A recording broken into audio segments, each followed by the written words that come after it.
to us anyway, issue of intelligence workers, Israeli intelligence workers who were brought in to work alongside the SCL team who were delivering the project in Nigeria. Brittany Kaiser spoke a bit about this in her evidence session, that there were people from Israel that came on to work on the project that she'd been introduced to in Israel that she believed were former intelligence officers. Are you able to tell us anything about that? Are you aware of Israeli intelligence officers or former intelligence officers working as contractors alongside SCL in Nigeria?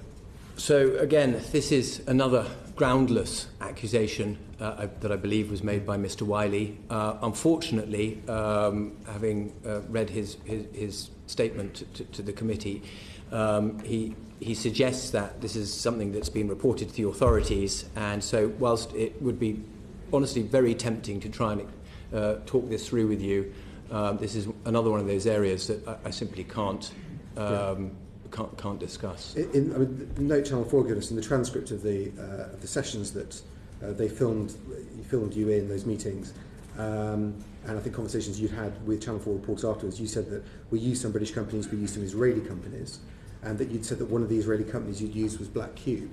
Is that correct? No, I think the transcript, because I did read this, he said, was it Black Cube? Have you worked with Black Cube? And I replied, yes.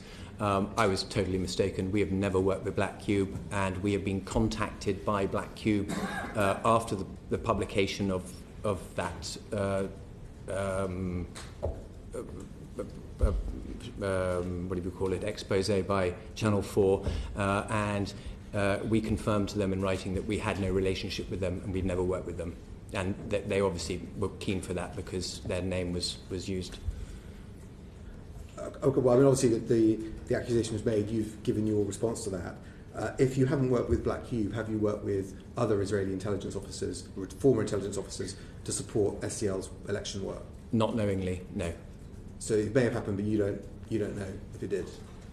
Well, I mean, sorry, I don't want to be trite, but you could be an Israeli intelligence officer. It was the point I'm trying to make, is I have not knowingly contracted with any intelligence officers from any nationality to work on projects with them. No, I understand that, but the point I was making was whether other people in the company could have contracted them, but you wouldn't have been aware of it, or would you have been aware of it? No, I'm sure I would have been aware if someone was making a hire, regardless of whether they were hiring a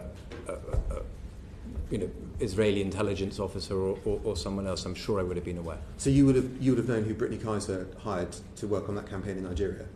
Well, again, I can't speak to this, but what I can say, because I did read Brittany's evidence, is that she was very clear in saying that the client had hired some third parties to work for them, and that was nothing to do with Cambridge Analytica. Well, that's what I read. The report, the QC report. No, I believe that's what Brittany Kaiser's testimony says as well. Is that there was a parallel operation that wasn't anything to do with SCL.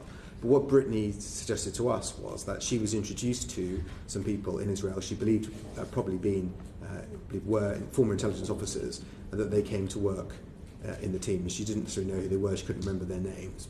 Didn't know which company they'd come from. But nevertheless, they'd been introduced and she brought them in.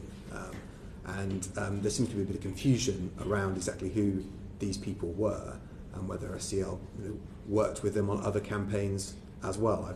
It's been suggested to me by former SCL employees that they then went on to work on further campaigns in the Caribbean as well. Were you aware of that? Look, I can't speak to what happened in Nigeria because I wasn't there. All I can say, and the only thing I can say on this, is we have never contracted with anyone that fits that description. And we certainly did not contract with those individuals or in any way offer work, remuneration, services, or have any relationship with them whatsoever. I mean, I think it's important, not just because of the question of were the Israeli intelligence officers and is that relevant, but obviously, as you know, the accusation is that they were brought in to work as hackers to gain information, hacked information on the opponent in that campaign. Look, I can't speak to this, but again, this is another accusation that I believe came from Mr. Wylie, and it was the first we'd heard about it, I'd heard about it. No one in my sorry? Brittany Kaiser said, well. And well, I would say that it's been put to us by other people, former SCL employees as well, that they believe these people were hackers. And so it's not just Christopher Wylie's testimony. Obviously, I can't disclose who these people are. They don't wish to be identified. But you've given your answer. I think that's... I stand by my answer. Yeah. Thank you. Brendan O'Hara. Thank you.